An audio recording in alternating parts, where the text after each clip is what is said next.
we will continue the lesson, The Adventures of Toto. Toto is finally accepted in the family. When Toto was finally accepted by grandmother, he was given a comfortable home in the stable, where he had for a companion the family donkey, Nana. On Toto's first night in the stable, grandfather paid him a visit to see if he was comfortable. To his surprise, he found Nana without apparent cause, pulling at her halter and trying to keep her head as far as possible from a bundle of hay. Grandfather gave Nana a slap across her haunches and she jerked back, dragging Toto with her.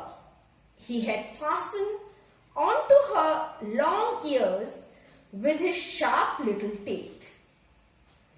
Toto and Nana never became friends. A great treat for Toto during cold winter evenings was the large ball of warm water given him by grandmother for his bath. He would cunningly test the temperature with his hand, then gradually step into the bath. First one foot, then the other, as he has seen the narrator doing, until he was into the water up to his neck.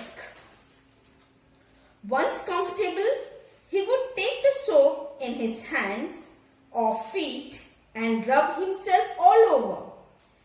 When the water became cold, he would get out and run as quickly as he could to the kitchen fire in order to dry himself. If anyone laughed at him during this performance, Toto's feeling would be hurt and he would refuse to go on with his bath.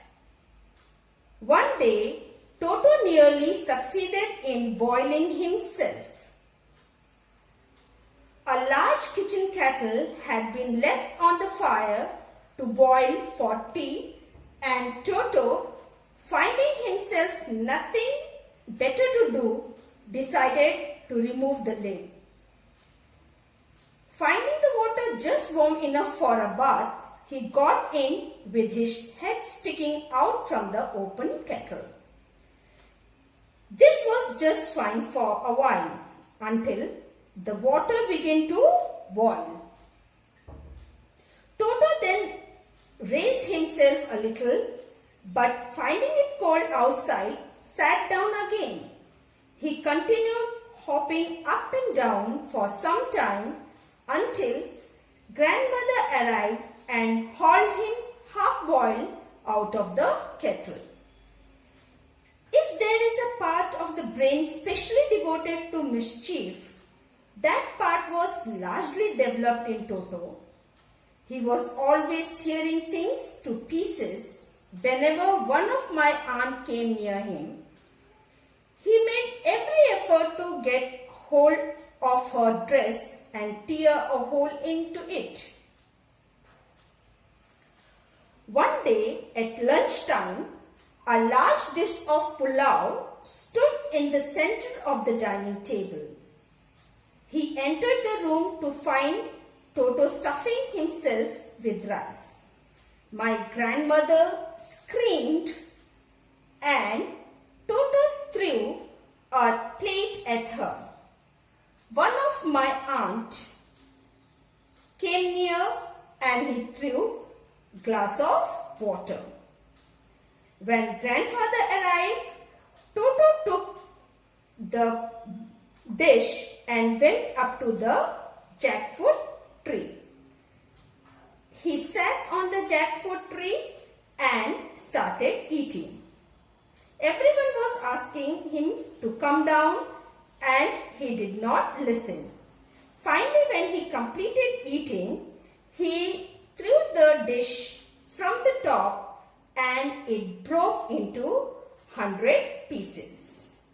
Obviously, it was realized that Toto is not the usual pet because he would tear clothes, break plate and other utensils. He would also remove the paper that has been used to cover the walls. So, Toto is sold back to the Tonga driver. Grandfather realized we are not well-to-do and could not afford the frequent loss of dishes, clothes, curtains and wallpaper. So, the grandfather, he found the Tonga driver and sold the Toto back to him for rupees 3. The Toto was purchased for rupees 5 and it was sold back to Tonga driver for rupees 3. I hope you have understood the lesson. Thank you, students.